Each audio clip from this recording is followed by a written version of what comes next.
big models to you, everything you learned in school. They can hand over all these things to you to actually apply whatever you learned in UCC, Legon, or KNUST to it. Do you understand? So have an open mind about the experience. Sometimes you'll be expecting to be put in a particular unit, you'll be put in another unit. Sometimes you have interest in, say, procurement, and then you'll be put in marketing. Sometimes you have interest in HR, but you'll be put in, say, accounts. And you keep asking yourself, you have not done accounting before. Why have you been put in accounts? The truth is that sometimes through your service, that is when you actually identify what you truly want to do as a career, what the career path you truly want to take. So have an open mind. Sometimes they will test you. They will put you in places that will test you. It will seem as though you don't know anything, but push yourself enough so that you're able to learn through all these experiences. Then you have to also identify the skills you lack. Talking of open mind, identify the skills you lack. And then that is one point, and then start developing these skills. And I said your skills will differentiate you in your organization. Your service period is your elevator pitch to a prospective employer.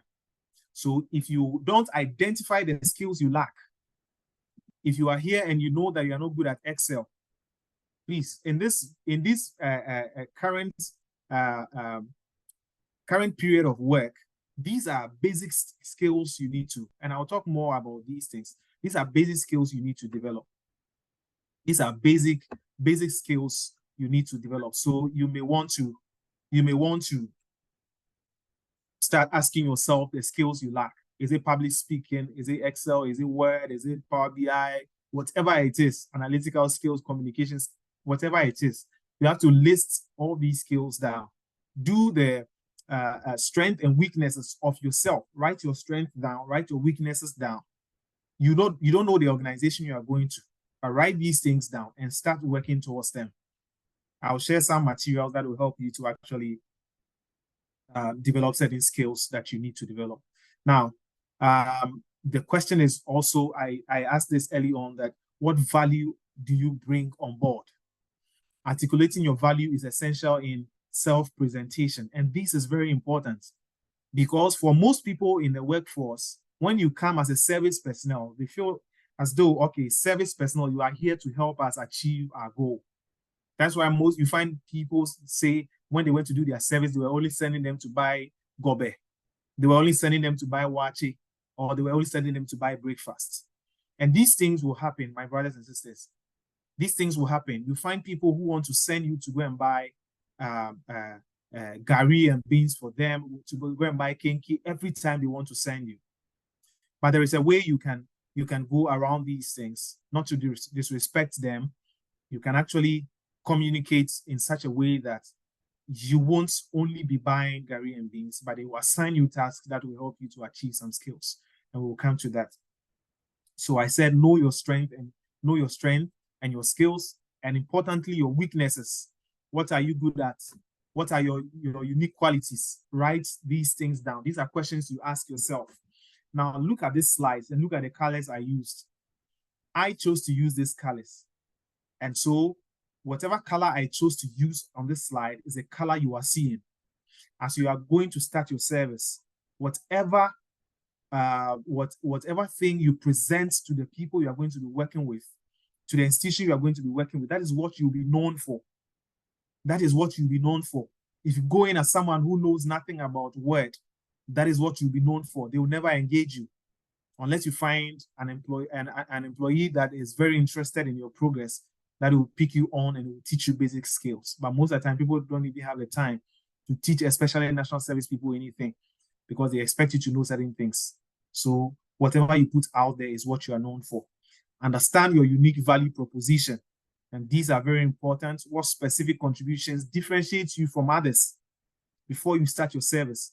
What will differentiate you? Be purposeful.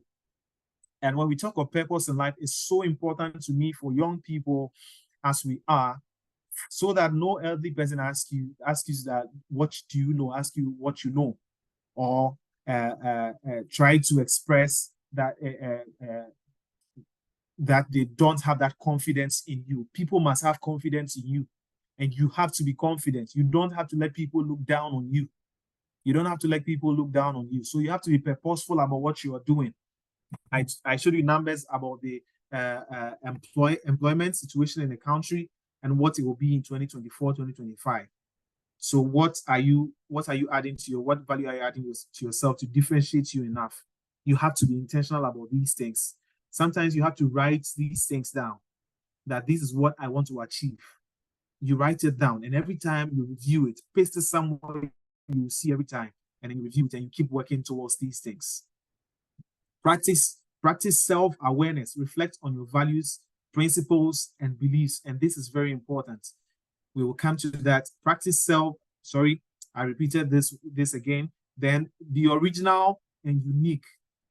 This does not also undermine learning new things. When I say be original and unique before you start your service, it doesn't mean you should undermine learning. Sometimes you have to put away everything you have learned in school.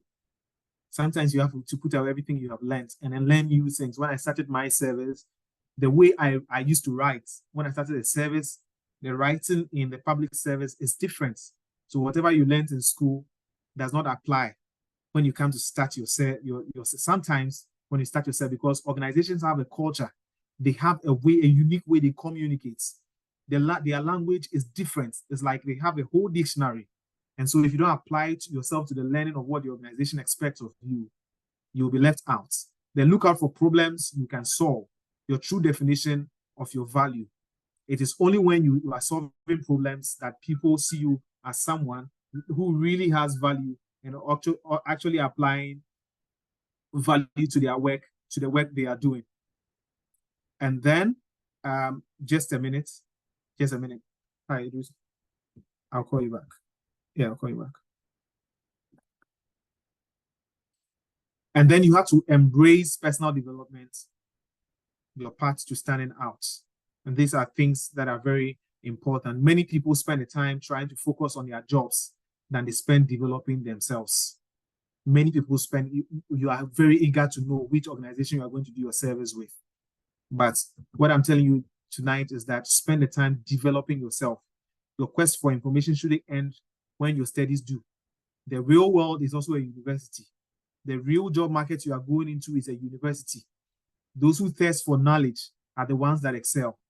So if you don't thirst to learn more, if you don't thirst to apply yourself to the learning in the organization you are going to do your service, you will not excel. And that is the truth.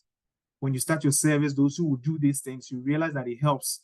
Those who wouldn't do it realize that it will actually affect you. 2 months you leaving your service organization, you're asking yourself, what have you learned over the 1 year period?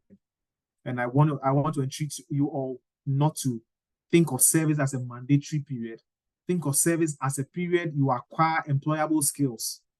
So wherever you are going to work in, your question should be tailored towards how can I acquire these skills? If you are going into HR, even though you didn't do HR, you should be asking questions about HR.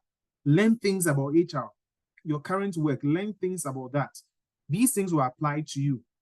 Even when you have to come to the path you have created for yourself. If you want to be an economist, you want to come back to economics, you have learned something in HR which you can apply to economics.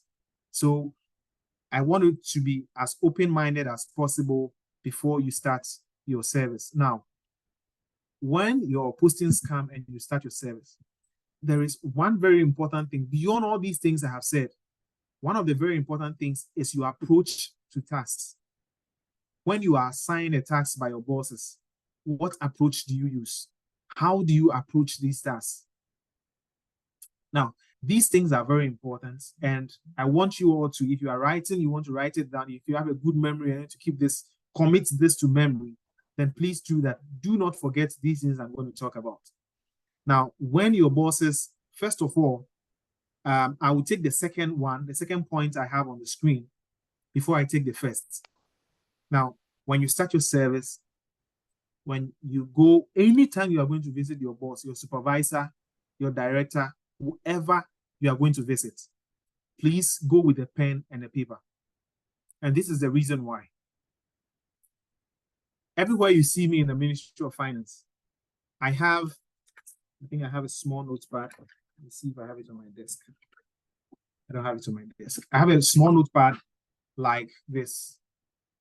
Small notepad like this. Like it's like a sticky note, so I can write and tear it off and all that. And every time I have this small notepad in my pocket because it fits in my pocket, easily in my pocket. So I always have it wherever I'm going to. When I'm going to lunch, sometimes you find it in my pocket. So this is the reason why. When your boss calls you, he says, call me Prosper, and Prosper goes to his office. It is likely that your boss is going to assign you a task.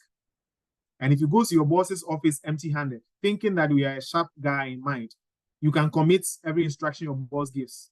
When you get back, and assuming your boss has given you a work, that has a deadline. And then you are supposed to submit the work on Tuesday. And then Tuesday morning, you submit the work. And then your boss tells you, this is not what I asked you to do. And many times, this is what sometimes we feel, oh, you can commit it to memory. You have heard what your boss said. But sometimes you just missed out one information, one line of the communication that messes everything up. You go to do the work, you come to your boss, and your boss realizes that you have not actually done the work the way he wants you to do it. What happens is that next time, he won't trust that if he gives you a task, you will be able to deliver. And when you start in the job market, delivery time is as important as the quality of the work you have delivered. Delivery time is as important as the quality of the work you have delivered. And so you should always carry with you a pen and a pencil, or a pen and a paper, a pen and a paper. Sometimes it is your own ideas, and this paper you are carrying is not because your boss will call you every time. It is because sometimes when you are working, ideas come to you, and this could be a business idea. This could be a partnership idea at all. Maybe you just have people communicating, and you could just speak one line of their conversation, and this could be like a whole topic for you to develop some module or to develop something important on. When you are going for meetings, please make sure you carry a pen and a paper, whether or not you have been told to write a minute or not. Please make sure you do that. And when I started working, sometimes you go for a meeting and then you come back. Your boss says, oh, escort me to a meeting, and then you come back. 2 days time, he calls you that where is the report to the meeting? And these things will happen to you. When you start your service, whenever any of your bosses, any of your supervisors ask you to escort them to a meeting, carry your notebooks along. When you go, don't sit idle. Write. Whatever you hear them say, put it down, jot it down. It is likely that 90% of the times they will ask you to produce a report or a minute of the meeting. So please, you have to be proactive in these things. And these things are very important. That's why I'm spending this much time on it. And then when you are assigned a task, the rule is that you do it faster, better, and you ask for more. Earlier on, I said the delivery time of your work is as important to the quality of your delivery. When you are assigned a task and your boss tells you submit the work by Wednesday, 12 p.m., please make sure you submit the work by Wednesday, 9 a.m. or by Wednesday, 10 a.m. As much as possible, try to submit your work before the deadlines that have been given to you. And this is the reason why. Sometimes you have done the work, but because you don't have the expertise of whatever your boss has asked you to do, you are new in the job market, you are new on the role, you don't know everything about the job. Sometimes you may not have done the work to the quality your boss expects from you. So what happens when you submit the work before time is that your boss will review the work, and you have 2 hours ahead of time. You have 3 hours. He will find faults, and then he will tell you that go and improve on this side, go and improve on this aspect. That is a way to work. That is a way to work. I did my service in the Ministry of Finance. I went in there as an emerging public leaders fellow. And then before that, they had to also approve that I was useful to whatever unit I was working with before I was retained. And these were practical things I was doing. When I go to work, I'll go to my boss and ask, and these are things you should take note of. I'll go to my boss and ask, is there anything I could help you with? Is there anything that I could help you with? When they give me a task, I complete the task early, I submit to them, then I ask for more. Is there any other thing I need to do? These are implications that you are ready to learn. These are implications that you are ready to work. And they will be willing to engage you more. The more you are working, and this is my principle, that the more work I do, the more tasks that is assigned to me, the more knowledgeable I become. And when I started my service, I could say on any platform that I was way ahead of my colleagues, because there were a lot of things I knew within the first few months, which my colleagues didn't know, because I got the opportunity to attend the meetings. I sat in the meetings, I heard their conversations. When I come back, I heard the jargons. Most of the terms I didn't know. So when I got back, I would come and Google and I'll read. Now the internet is there. I'll read, next time I'll go. Then I kept improving and improving until I was retained. And then I worked in my role for 5 years. And then I got back to school. So you should take these things serious. When they give you the work, after taking the notes, please make sure you ask for clarification. After your boss has told you, Prosper, I want you to prepare a report on maybe expenditure measures of the country for the year 2022. After I have taken the notes, before I leave my boss's office, I'll ask my boss, just to be sure. So I'm actually preparing a report on the expenditure measures for this and that, just for you to be sure, so that when you get back, you are doing exactly what your boss expects you to do. And these are like soft skills that your bosses would not tell you adds value to you. But these are the things they will be looking out for. When you do these things, they see maturity, and then they will engage you more. Volunteer without expecting any pay. Sometimes your gratification you want would come in the future. It will come when you are done with your service. It will come when you need recommendation. It will come when you need someone to speak on your behalf for you to get your job. So please do these things as much as possible. The 5 times rule, or the 5X rule, that I always apply to myself is check your work at least 5 times. Check your emails at least 5 times. When you are sending your boss a message, check your message at least 5 times. When you have to communicate something to your boss, think about it at least 5 times, just to be sure you have paid attention to every detail in the work you are submitting. Just to be sure you have paid attention to every detail in the email you are submitting before you shoot the email to your boss. These things are very important. As much as possible, review your work over and over again. And when you start working, there are people who have been working there for 5 years or 10 years. Do not be shy. Sometimes your boss will assign you a task, write a report on this for me, do this job, do this. They have done the job over and over again.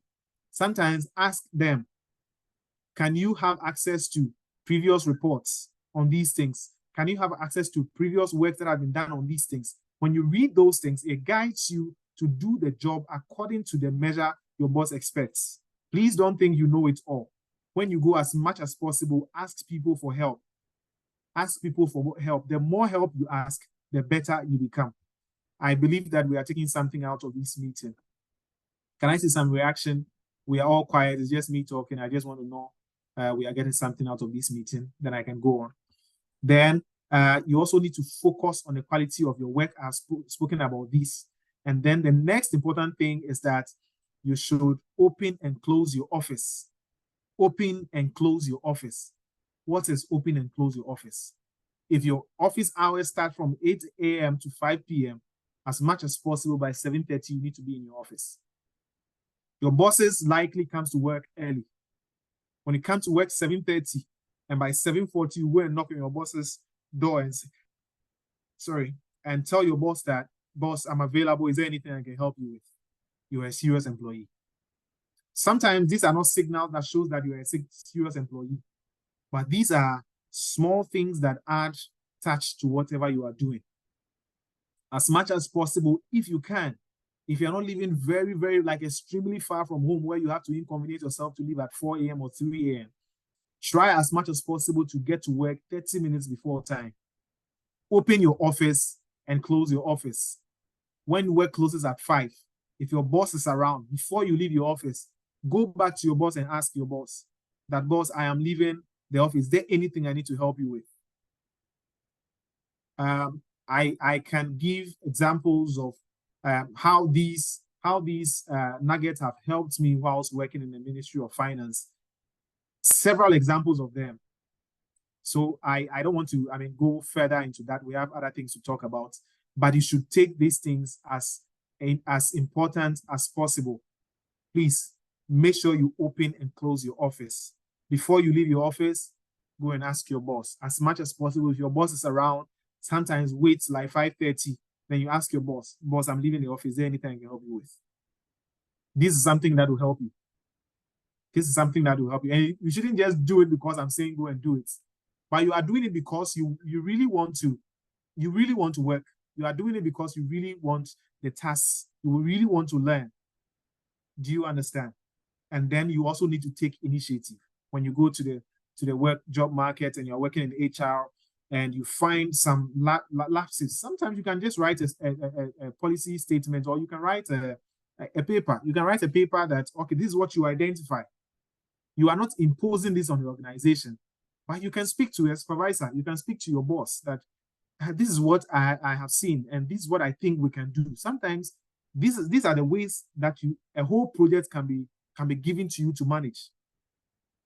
Sometimes you see something, what your idea is even not the best, but immediately you put that idea, you have put initiative to think about it, to put recommendations, find a way to resolve the issue, you discuss with them. This is a way they see value in you.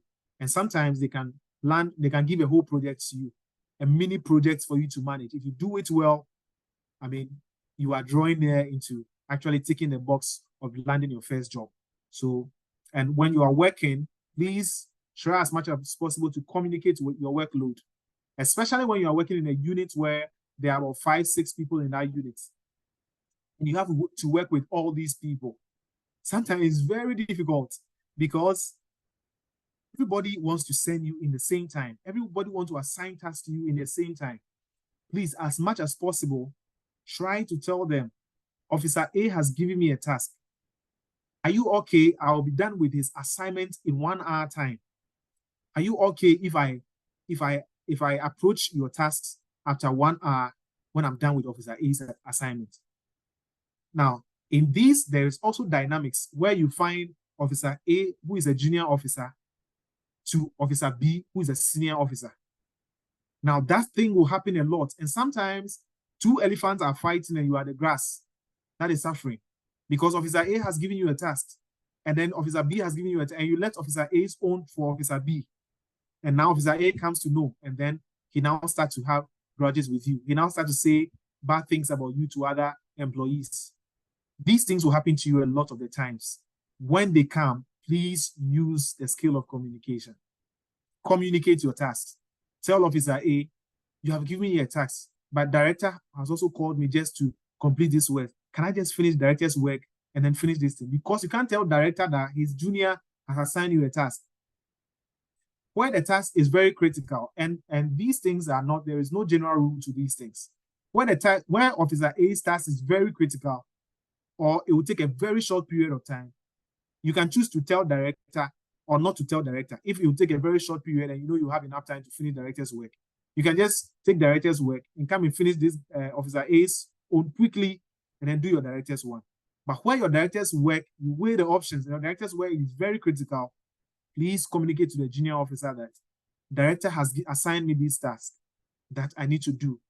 Are you okay if I finish director's own quickly? He said he needs it urgently. Are you okay if I finish the director's own? You give the timeline, you communicate the timeline, you complete the assignment. If you don't do that, it becomes an issue for you. Please make sure you are always communicating the timelines. I'll finish the assignment in 1 day. I'll finish it in 2 days. Are you okay when I finish the assignment? Then I approach yours. As much as possible, try and do that. Professionalism is very important. We've spoken about time. Now, dressing. Your salary as you're working, your wage is only 559. Has that been increased? I doubt.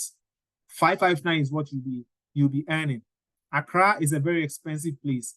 Anywhere across Ghana is too expensive for 559. So I don't know if it's still 559 or that has been increased to 700 or anything. But you need to, as much as possible, appear professional in your workplace. I find people who are coming to do their service and they don't even tuck in. There was a guy in my office just recently before I left work. He never tucks in. And this guy is a graduate from Legon. He's an economics graduate, and he never likes to tuck in. And every time a lot of people are complaining, directors would tell me that this guy is in your division, and why is he dressing like this? Why is he dressed like this? As much as possible, every organization has a culture. When you start work, you need to learn about the culture of the organization. Apply this culture to yourself. If you are working in a place where they wear suits and you can't wear suits for the whole week because you don't have the money to buy those suits, please, as much as possible, maybe you can wear it between Monday, you can wear it on Monday and Wednesday, but between Tuesday and Friday, as much as possible, try and present yourself as maybe official. Try like we have something we call is it casual official, where you are wearing your shirts but you don't have your tie on, you are wearing your trousers, all right. But that is also a way to dress official. Please don't go to work wearing short sleeves. You are not tucked in. Some organizations between Thursday and Friday, they dress casually. You can do that. And so as much as possible, your first week of service, dress properly. This is something that can put you out there. This is something that can differentiate you from your people. Because when you go, some officers come to look at the service personnel and they choose who they want to work with. Officers who dress properly come to look. Sometimes the only thing that makes them select service personnel is the way the person has appeared. So please, as much as possible, dress officially. The ladies as well, as much as possible, dress officially. Then, workplace policies and guidelines.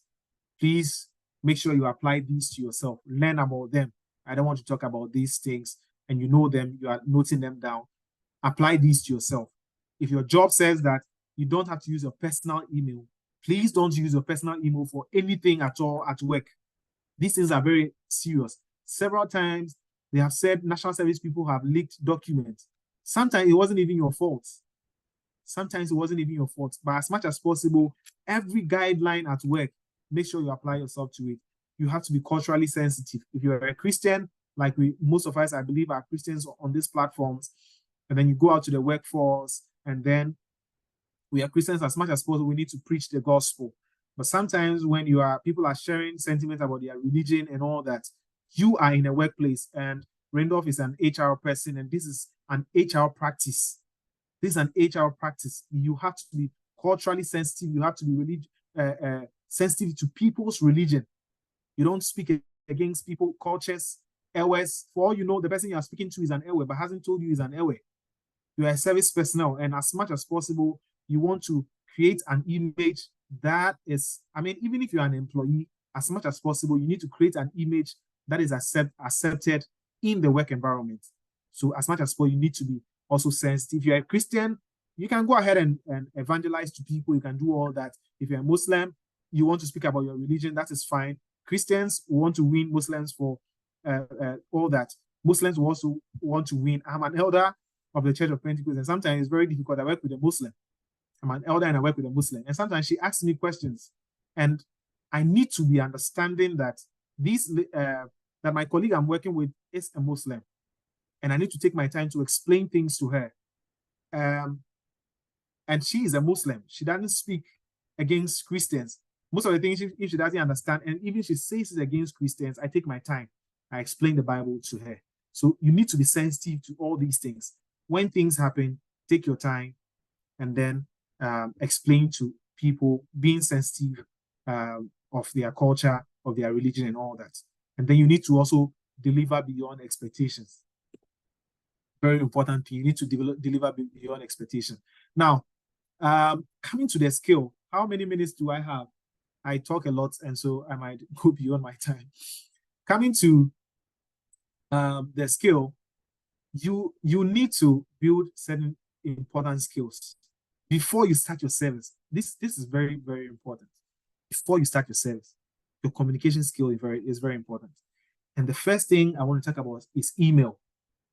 I have been working now, and I have worked with a lot of national service person, people that are new employees that have been brought in my division. I need to provide orientation and technical training to them about so many things.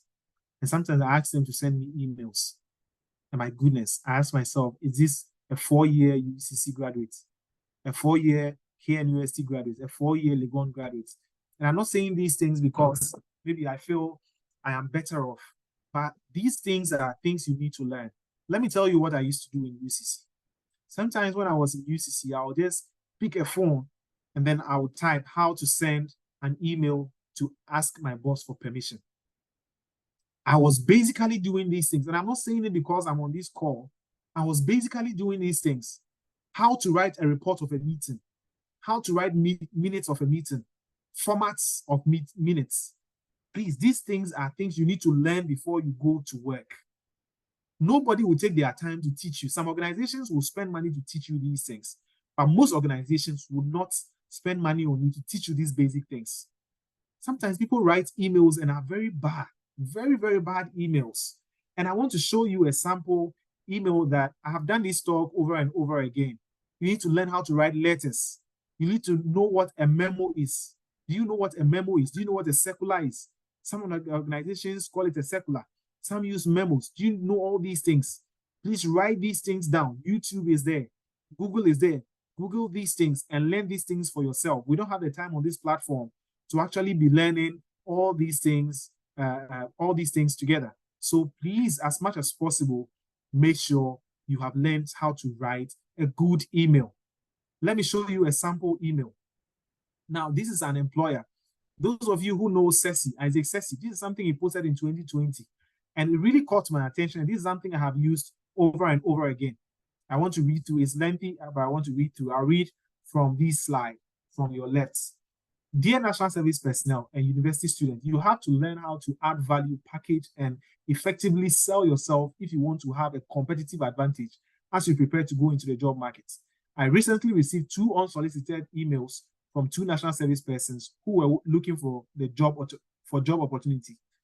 Let me call them Kojo and Kofi.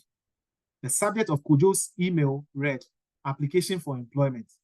There was nothing written in the body of the email. Attached was his CV.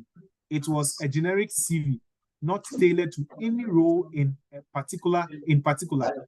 There was no cover letter, and there was no indication of what roles Kojo wanted to apply for.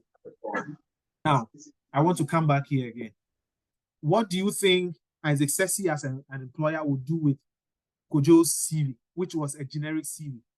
Yes, Abigail, I see your hand up. Is that a question or? No, actually, I wanted to say I've sent you the remaining time. Okay. Yes. Okay. Thanks. Let me see that. Okay. Wow. Wow. Okay. So what do you think Isaac Sessi would do with Kojo's email? There's no way he's going to employ Kojo. How can you send an email with application for employment? The subject is not even complete. And so you need to learn how to. Most of us, this is how we send application for employment. This is how many of us, if we took a sample, will send email. This is the subject we will use. There's no way you will land that job. So as much as possible, you need to just Google how to write. Now, I don't like to tell people to use ChatGPT, but ChatGPT can actually help you write a good email. And you don't have to copy the email ChatGPT writes for you, but it can teach you how to write these emails. You can ask ChatGPT, how can I write an email to apply for a job? It will give you the subject, a good subject line. It will give you a good content, and you just learn how to, you read through it and you commit these things to memory and you apply it to yourself. In your job, when you start working, you would, as much as possible, send a lot of emails. A lot of the times you'll be sending emails. Learn how to write good emails. Learn how to write good emails. Now, there was a second person that applied for that same job. Now he says, dear sir or madam, I'm reading the one in the middle. As responsible and proactive as I would like to be with my career objective in agribusiness management and its related fields, I've been searching out for potential companies and environment that can help me realize my career goals, as well as contributing to the goals actualizing of these companies. There are a few mistakes in there, but it's a good email. I see such potential in your company, Sexy Technologies, and I would love to be a part of it in any way. My skill set may include market research and analysis, agribusiness, and he goes on. Then his attached CV listed over 15 online courses, training he had undertaken aside from his university degree. This is a serious person. This is a serious national service person. And this is where I want all of you on this platform to be. You have to be at the level of this guy who knows what he's about, who knows that he is working towards agribusiness. And so he has taken 15 online courses aside his university degree that can help him acquire some skills to apply to any job that comes his way. So you can look at this guy and you can straight ahead tell how valuable he was wherever he was working. How valuable he was because he knew what it was about and he was working towards them. Then we will come to the last one later. So you need to do these things. Networking is also very important. Build a professional network that is critical to your future career.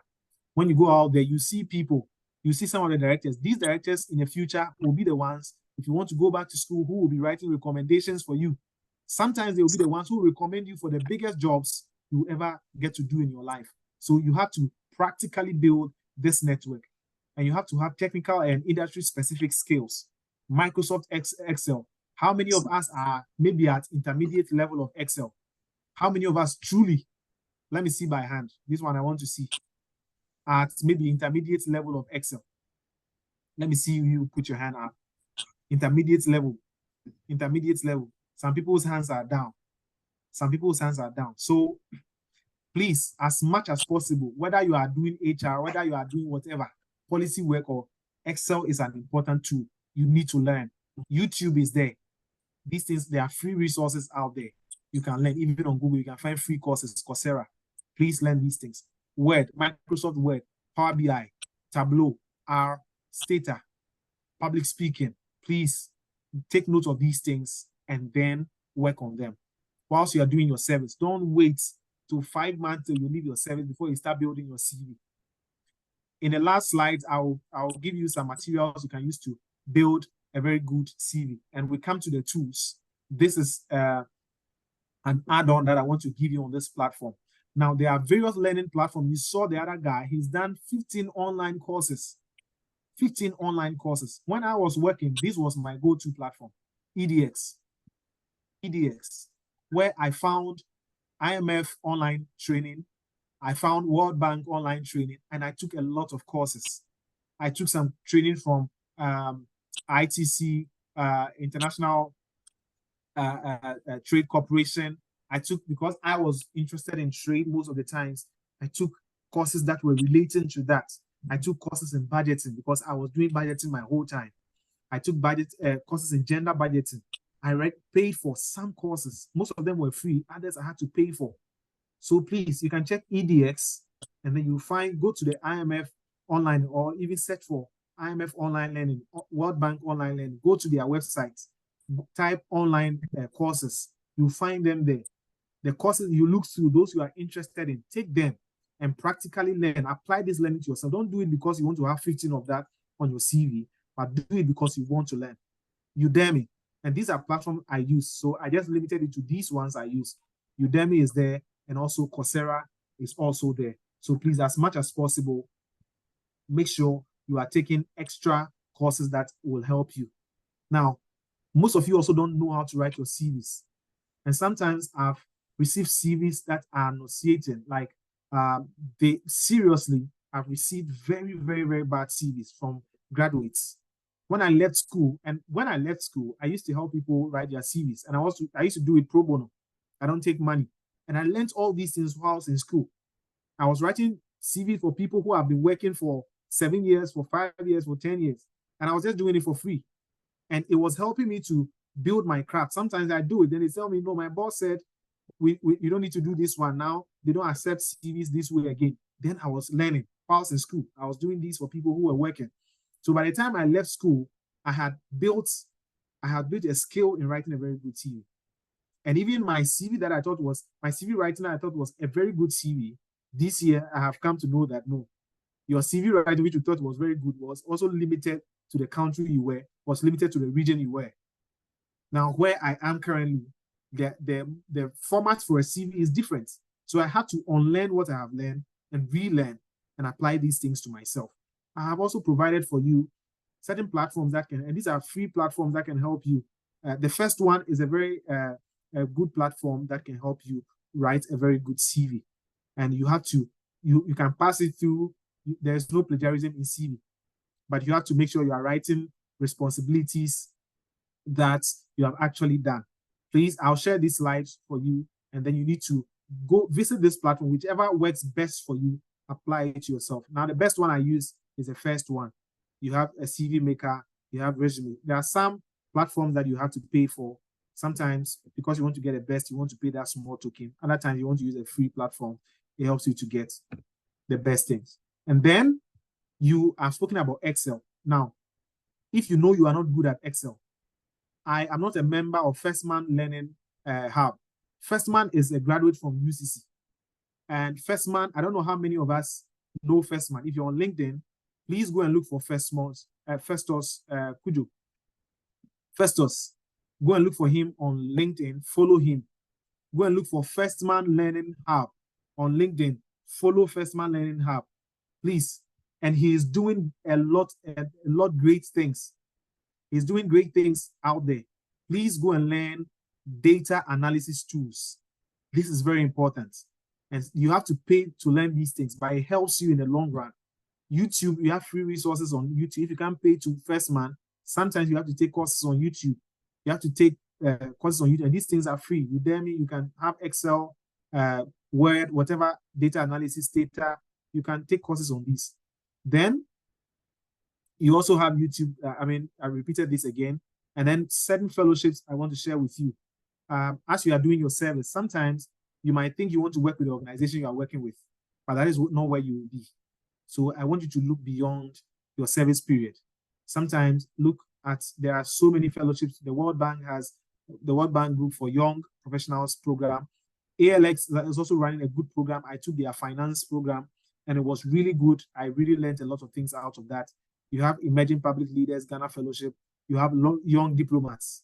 And these things are fellowships that actually connects you to right people. It teaches you the right things you need to learn during your service period. I said, don't see the service period as a mandatory period, but see the service period as a period of building the skills you need to actually excel in the job market. These things are very important and you need to apply them to yourself. So please, you need to look out for these things. Now, the last slide before I end I end my session. These are people you meet during your service.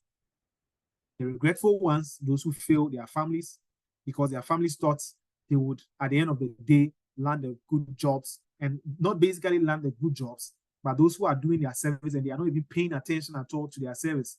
Those who are failing their bosses, they are not actually meeting deadlines. They are not actually doing the tasks the way they expect them to do. We have the last minute hard workers.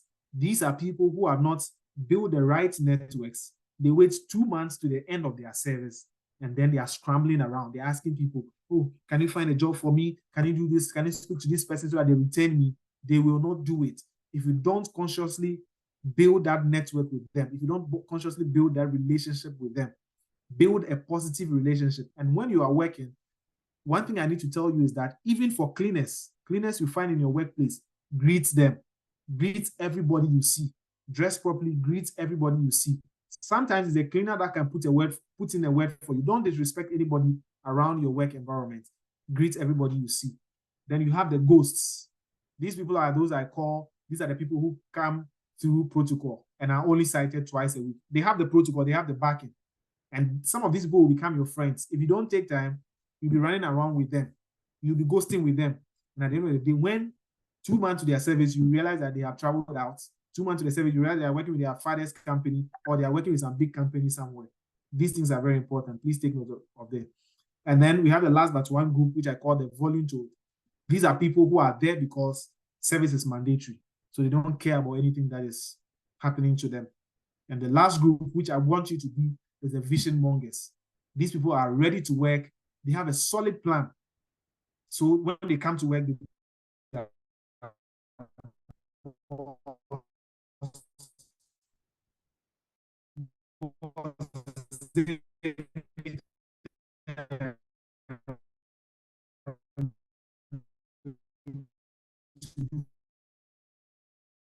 for you. When the boss gives them work, you have a high chance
Hello everyone. Are you there? Yeah. Yeah, it seems we have a bit of a challenge with the network from Prosper. As we wait for him to reconnect. I think so far we've had a lot of information on what we should do before we should start our service. And to be frank with you all, I wish these are some of the things that are new before I also did my service in 2019 and 2020. Yes. These are pretty much of everything every worker, every would-be worker would want to learn and then be able to be acquainted with. If we have any questions, we can start jotting them down as our time is almost up. I think our MC as well hasn't she's also having a bit of a network challenge. So I'm stepping in the meantime. So if we have any questions, we can jot them down. And the next couple of minutes, we will have them answered. So let's do that. And please, yes, I see Prosper back. Yes. Mr. Buono. Yes. Oh, you can continue. You can continue, sir. Yeah.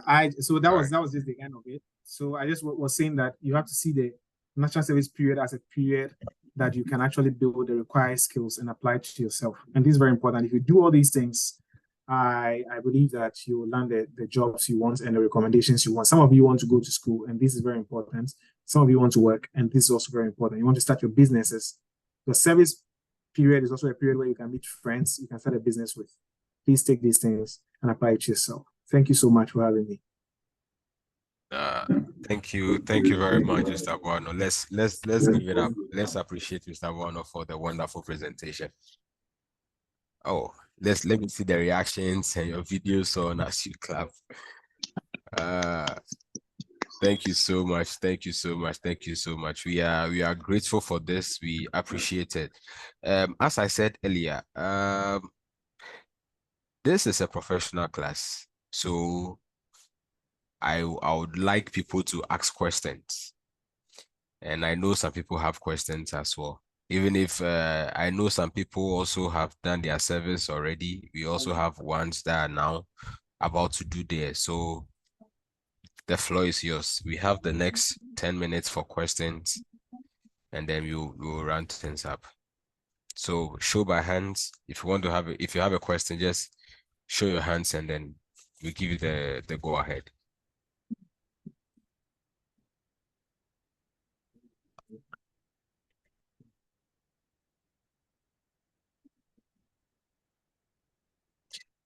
Oh, no one has a question.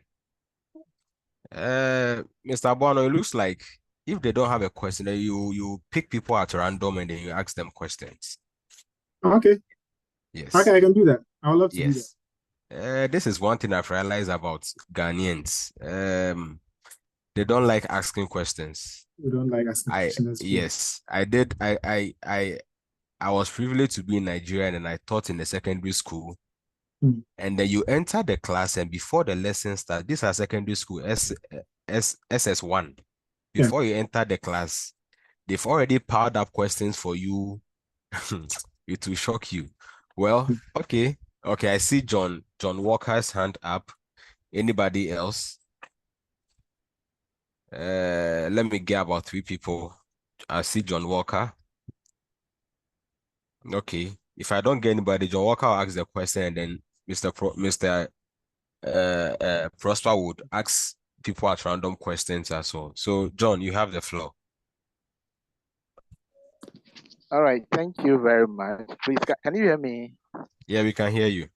Okay, all right. Thank you very much, the organizers, and then thank you, Prosper, for the presentation. Mine is actually a contribution. Okay. Yeah, so Prosper was my my colleague on campus, so I know I know how some of his career path has progressed. So some of the things that he's saying are really practical things that when you consider, it's going to help us a lot. Yes. He didn't mention a lot of things. I missed part, but I listened to few. Also did mention First Man. I worked with First Man for some time. Yeah. I think so just last year that I resigned to focus on other things. And I can tell you that one of the most powerful skills that as a national service person should have is Excel. Yeah. At least if you don't have any skill, or Microsoft Excel, you have it. You have it. I don't know if Randolph is here. There are instances where companies are just looking for somebody who has Excel skill. Yeah, I think there was a time like that a friend told me that they need somebody who has Excel skill, and graduates were not having it. The person Randolph recommended, and then I'm getting the opportunity for national service, and her career is progressing on that path. So please, my people, I beg you, if you don't learn anything, you go and watch videos on Excel. Or follow First Man. I used to learn Excel on YouTube. And I didn't have the money to pay for anything, but maybe I got some free data on UCC campus. I just go and sit somewhere, get a laptop, connect to YouTube, and there were a lot of courses I was taking on YouTube in Excel, advanced Excel, whatever. How to do a pivot table. Just ask the question, how to do a pivot table, how to do this, how to do that. Just learn a few things. I see Lillian's hand up. John, sorry for cutting you. I'm not sure if you were done with your comments. Yeah, I'm done. Thank you very much, Prosper, for the presentation. All right, Senior Boss, thank you. Thank you, John. Thank you, John. Lillian, you have the floor. Okay, so thank you very much for your presentation. Thank you. During the presentation, you were saying that we should be proactive, we should do things before we are told to and all that. But don't you think that our bosses will think because we want to be retained, that's why we are doing all those things, that maybe we are not really as hardworking as we project ourselves to be. So how do you balance it so that you don't overdo it? Okay, a very good question. And currently I am back in school, and there is something I noticed in my class. Everybody is talking. In my class, everybody is, and they are talking because they have been proactive. They have read ahead of time. Now, like Jesse said, in Ghana, we don't like to ask a lot of questions, or we don't like to do things ahead of time. Now, the proactiveness I was talking about is when you go to the office, for instance, you know there's going to be a meeting in the morning. Maybe a meeting, it doesn't concern you. There's someone who will take care of it. But you go ahead of time, and then maybe you go and ask for today's meeting. Is there a few things I can take to the conference room? Is there something I need to do in the conference room? This is a way to show that you are proactive. Certainly, you cannot be proactive in a way that maybe your boss. I want to give a practical example on certain things you cannot be proactive because you don't have the authority, you don't have the power to do them. there are certain things you don't have the jurisdiction to actually do work on without your boss's order or authority. Sometimes you have to wait for a boss to give you the order. But you know that maybe there is a quarterly report or a monthly report the team you are working with produces, and you have been in some of the meetings. Can you imagine what your boss would think about you if you come to your boss one day and you say, boss, I have put a draft based on all these things we have done. I have put a draft together towards this report we are supposed to prepare. It will set you apart. Like this will basically, it will straight ahead set you apart amongst your peers. So these are some of the areas you can actually be proactive in. You know that maybe your boss goes for meeting every Monday. And before he goes for meeting, he puts some files, he puts some things together. And you are aware of these things. Monday before he comes to the office, remember I told you, open and close your office. You have opened your office, you put your files together. Your boss comes and says, boss, I put these files together. Can you please go through and see if they are complete for your meeting? Next time, your boss will take you to the highest and the highest meetings. And let me tell you, when I used to work in the Ministry of Finance, sometimes I enter some meetings and I get scared. Why? Because my bosses have become so comfortable with me, they could carry me to the highest meetings. And working in the public service, if I talk of the highest meetings, you can, I mean, basically guess what these highest meetings are. I get into these meetings and I get scared because the kind of people in these meetings and the kind of information they are sharing, I mean, you don't deserve to be in that office, but you are there because your boss trusts you, your boss trusts your work and your delivery, and so he wants to carry you along. So Lillian, I hope your question is answered and you would find ways and means you can actually balance this. Otherwise, my boss, John, is here. He's also done his service. He's done his MPhil, so he's able to. Randolph is also here. Jesse is also here. They can all answer these questions. Yeah, I see Randolph's hand up. Yes, yes. I only want to add a little to the question you just answered. You see, Lillian, it's okay to pretend. It's okay to act like you are serious. It's very fine. You keep acting like you are serious. Keep acting, okay? Yeah. Because what you don't know is that everyone else is also trying to act.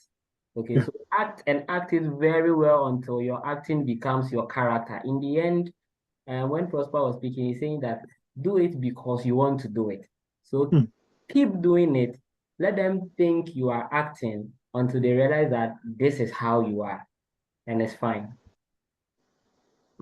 In the Ministry of Finance, you know, when I went, I used to, EPL fellows, we used to dress very formally, very, very formally. We wear suits Monday to Friday. And they're like, hey, you are wearing suits, do you even have money? You wear suits and you sit in Trotsky. You wear suits, and this was something, several people said it to me. You wear suits and you go and eat hot kinky in the afternoon. And these were things they were saying. But I was surprised to know 2 years on, we were in a meeting, and one of the directors said, I like the way Prosper dresses since he started his service. And this is one of the directors, I knew him, I worked with him, but I don't have a very personal relationship with him. And he said, I like this guy so much. Since his service days, I've been watching him around. He dresses so well. And then he mentioned he dresses so well. And this other guy also doing it. And he said, oh, that guy is also an EPL fellow. And then they said, oh, okay, EPL fellows. That's a EPL. So it means all EPL fellows are like this. So just the dressing, I wasn't doing it because I wanted to impress. I didn't even have a lot of suits. I had the little I had. I mean, but I always make sure I appeared clean, I appeared professional and all that. And it counted. You get it? It counted. So, and I had to travel with this director to China. Yeah. So, I mean, all these things count. If he wasn't comfortable with me, he wouldn't have. So. Yeah, that's good. That's good. All right. Thank you very much, Prosper. Thank you, Lillian. Thank you, John, for your questions. It seems that we don't have any more questions, so we will try to bring the program to a close. Our main speaker, we say, God bless you so much. Abigail. Okay, Abigail, come in. No, Abigail is taking the post back. Oh, okay, she's taking a post. Okay. Thank you so much, Jesse. Thank you for taking it off from me. But before we end it, I actually have something little to say as well on the dressing. Okay, I'm having my service with Go PLC. And it's, you see, in the corporate place, okay, you just completed school and you may say you don't have the money to be buying the suits and all of those things, but you have to look your best. Okay, you're supposed to look your best. And sometimes you may not know the end of it, but even sometimes you end up receiving tips, other gifts, just because you are dressed nicely. You understand? And so it's very, very nice if you dress well. And also Prosper mentioned something. He said you should be original. Okay. The fact that you don't pretend to be someone else, that one is also a plus for you. So you should stick to your values, your core values, especially like as a lady, you know you're going to encounter a whole lot of people. But what are your values? Do you have integrity? What is your morality? What are you going to hold in high esteem? What are your non-negotiables? What are some things you will not compromise on? All of these things happen because you are going to face the real world. And if you don't have these standards with you, they can just break it off and then you realize that you not be the same person after service. So, which in a bad way. So please, that is what I want to say. Thank you so much, Prosper. Thank you. Yeah. And then also, thank you, Lillian. I came to meet Lillian's question and all of that. God bless you so much for the questions. We want to draw the curtains down for this program. But just a little reminder, okay, you see, the founder of Randolph and Friends, he posted something on LinkedIn concerning today's program, all right? So after this program, we want you to go on LinkedIn on his page and go and give your honest review about today's program, all right? How the program impacted your life. And then, yes, just say something about the program, how impactful it was and how it has blessed you in any other way, all right? Yes, so on behalf of Randolph and Friends, I want to thank you all for participating in today's program. It's been a wonderful session with you. We believe that you have also learned so much and then you're not going to forget anything at all, okay? And then we look forward that you enjoy a wonderful service period. Okay, God bless you so much. And let's quickly take closing prayer before we sign out, all right? Because we started with the Lord. We definitely have to end with the closing prayer. Okay. Please, I want to emphasize these reviews we want you to give us on LinkedIn because it's a professional thing we want you to do for us. If the masterclass has helped you, if you've learned something, please go on that wall. When you go on my wall, you will see that when I posted it, Prosper also reposted it. So you can go and repost Prosper's post. Give him some shout outs for spending the time with us. It is very important. It is very good. Please, we did this for free. So it's the least you can do for us. Let the world know that he has something to share and it helps. So please do that for us. We'll be very, very grateful. Thank you so much. You're welcome. You're welcome. All right. So today ends the day one of the masterclass. We are continuing tomorrow, and tomorrow is for the outgoing national service person. So if you know anybody who is about completing national service, kindly recommend day 2 of the masterclass to the person, and we're going to have a good time tomorrow as well. Let us pray. Dear Lord, we thank you so much for a wonderful masterclass. We pray for strength. We pray for wisdom. We pray for your understanding. We pray that you give us the strength to achieve or accomplish whatever we've discussed here. Grant us the grace that will be able to sustain us throughout our service period. That at the end of the day, we'll say that indeed, because of this masterclass we attended, our service period was a wonderful one. We thank you. We also pray for the group that organized this, Randolph and Friends. We pray that you continue to grant them the grace to organize wonderful masterclasses so that it will impact the whole world. In the name of Jesus, we pray with thanksgiving. Amen. Amen. On this note, bye-bye to everybody.